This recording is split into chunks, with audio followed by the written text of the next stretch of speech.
Bismillah ar-Rahman ar-Rahim. Alhamdulillahi Rabbil Alameen. Wa sallallahu ala Muhammadin wa alihi tahirin. Dear viewers, Assalamu alaikum wa rahmatullah. Alhamdulillah, we are blessed to be in the auspicious birth anniversary of Imam Al-Mahdi alayhi salam. Ajjalallah ta'ala farajahu sharif. I would like to, in the few minutes that I'm at your service, to talk about the time of Imam alayhi salam and the blessed age that people will have the chance to meet Imam alayhi salam. Once Imam Al-Sadiq alayhi salam was talking to one of his close companions by the name Zurara about the time of Imam Al-Mahdi alayhi salam. Imam talked about the importance and the greatness of that time.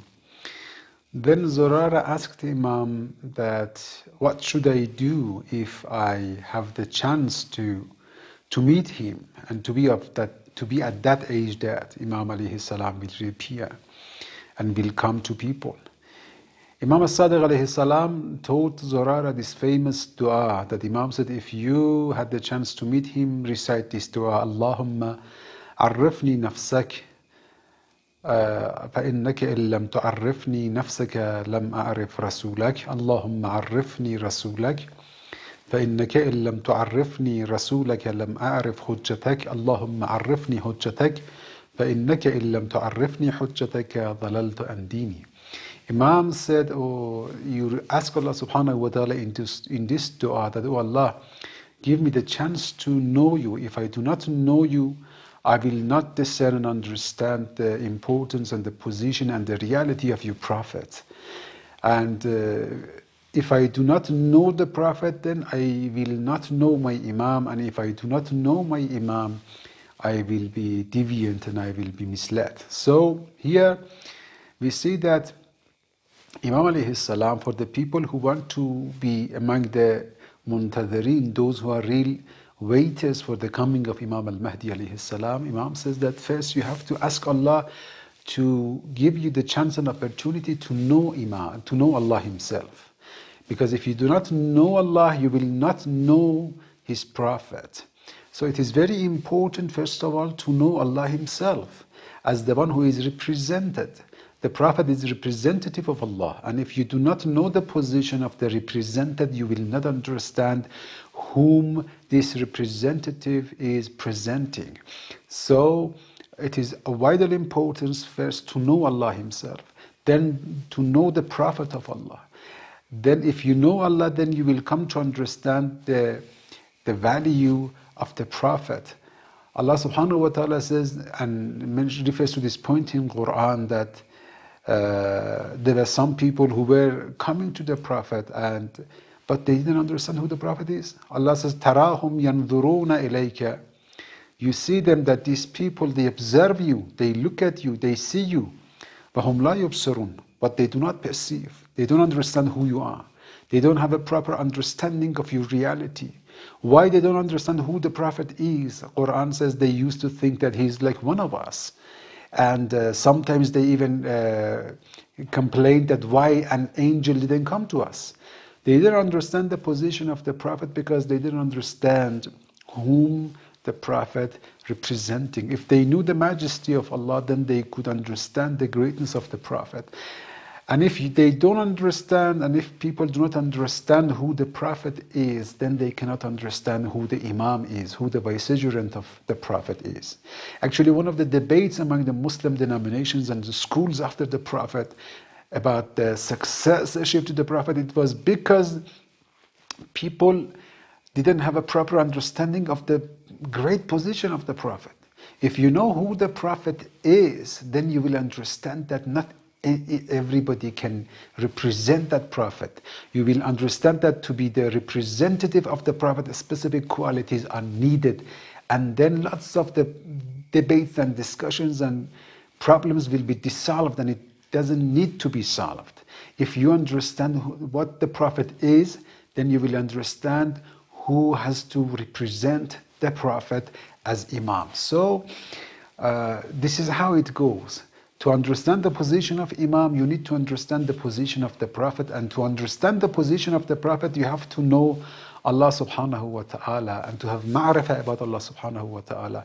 And it is very interesting that in our hadiths, so they teach us, and there are maybe around 50 hadiths with the same concept, that if you want to know Allah subhanahu wa ta'ala, if you want to have a true ma'rifah of Allah subhanahu wa ta'ala, you cannot have it without ma'rifah of your own self. Man arafa nafsahu faqad arafa rabbah.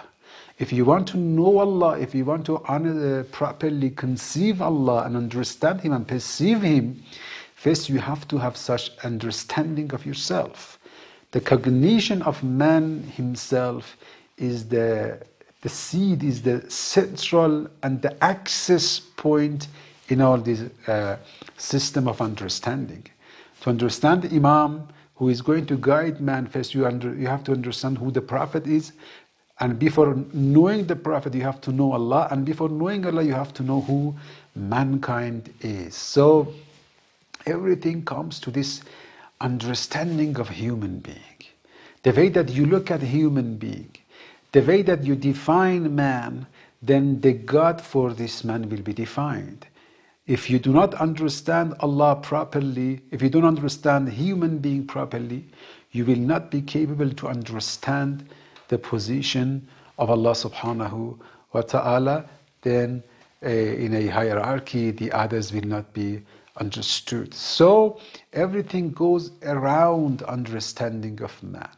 When you find this great picture of man in your mind, that I am something beyond all these realities, I am beyond this material world, then you will see that you need to have such a great creator, such a great Lord, such a great Khaliq, such a great creator and Raziq, sustenance giving, and the other names and attributes of Allah subhanahu wa ta'ala will be understood when you understand man properly.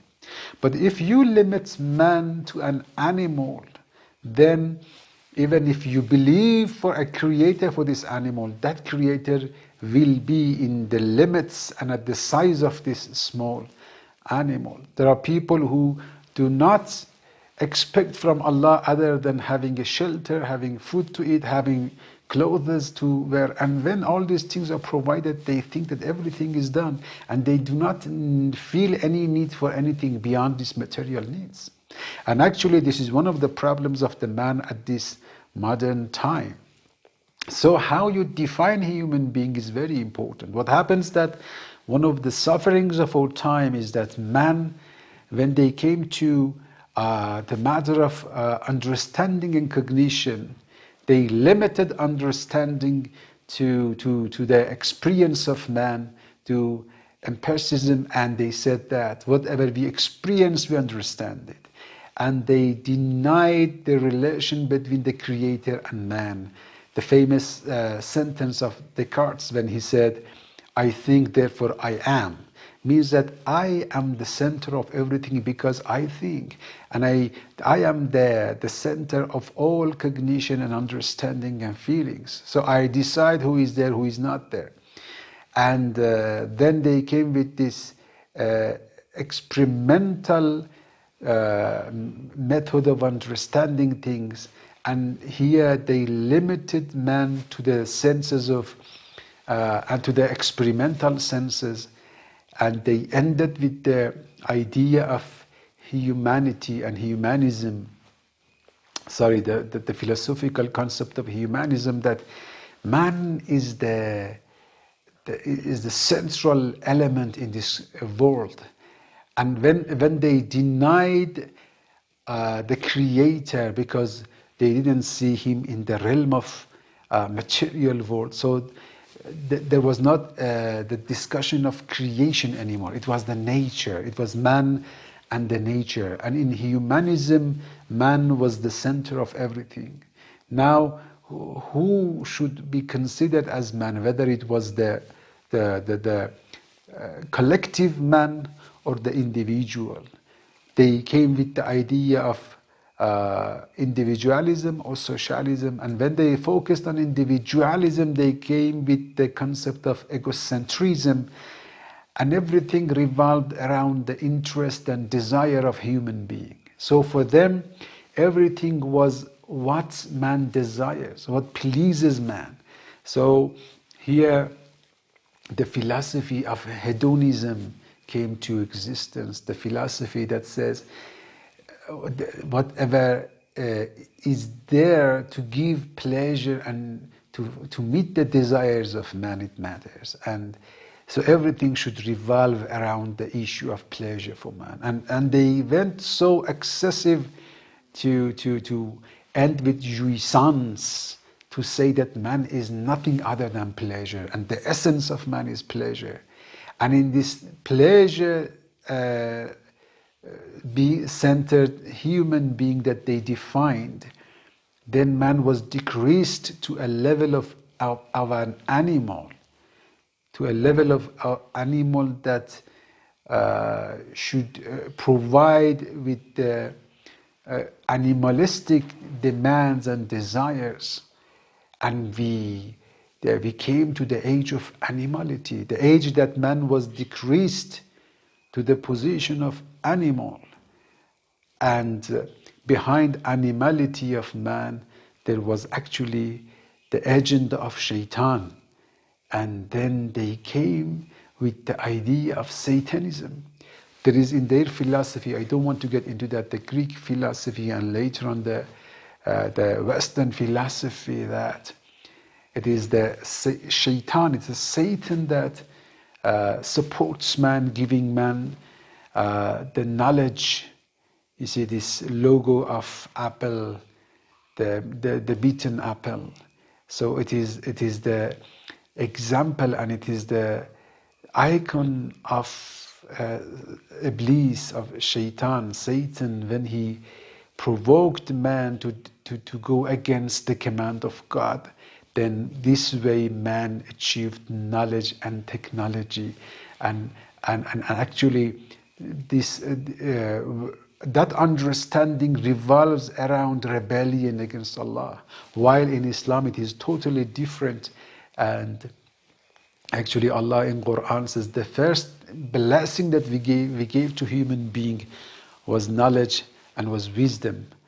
And the Quran begins with commanding to read and to recite, and refers to ilm and to the knowledge. I mean, in that understanding of human being, which is predominant in our world, man was decreased and descended to the position of an animal and to follow shaitan. What you see today, especially after 2000, in these 2 decades, Satanism and different satanic ideologies being spread around the world. There is a propaganda, there is an agenda behind it. And this is not something to happen out of accident. When you see these human pups, now they say there are more than 10,000 people in Europe, just in Britain, who like to be dogs, who like to be human pups. So part of their life, they work as a human, and the rest of the day, they like to behave as animals, and they like to be dogs, and they like to pretend and to live as a dog.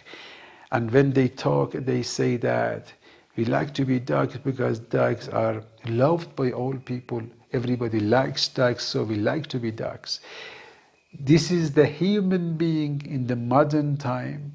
By modernization, when man was decreased to the level of being separated from Allah, from the Creator.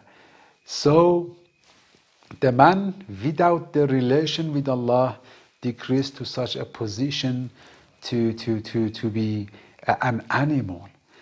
At the time of Imam Mahdi's reappearance, this human being will be ascended to the great position of a human being.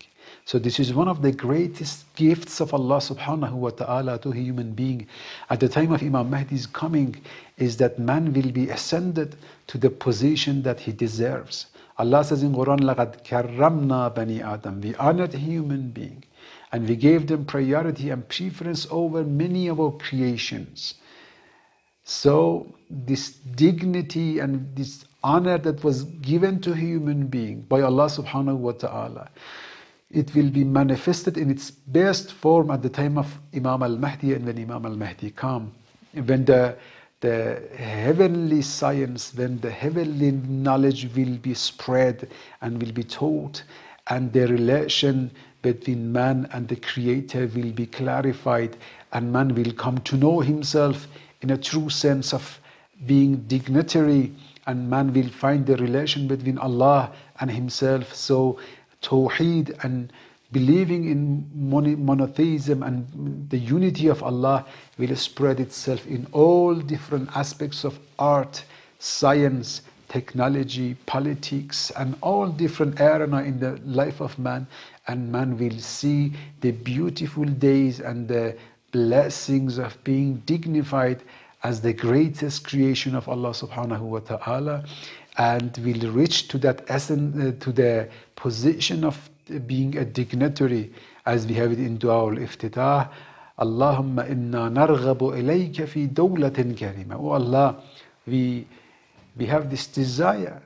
We wish, we yearn to see and to have the chance to see the days that a government, a state, a power will be established which is based on dignity, and it gives dignity to people, and man will reach to the greatest position that he has been created for. And so the time of Imam Al-Mahdi alayhi salam is a time that man once again, after being degraded, after being defamed, after being humiliated to the level of animals that we see today, will be ascended to the position of a human being, to the position that was higher than the angels, to the position that the angels prostrated before. And inshallah, that day will come, and we ask Allah subhanahu wa ta'ala to give all of us the chance and tawfiq to be among the real followers of Imam Al-Mahdi alayhi salam, and those who wait for the coming of Imam, whether to have the chance to be and to meet those days or not. But what matters for us is to struggle in that way and to prepare the world for the coming of Imam, inshallah. Assalamu alaikum wa rahmatullah.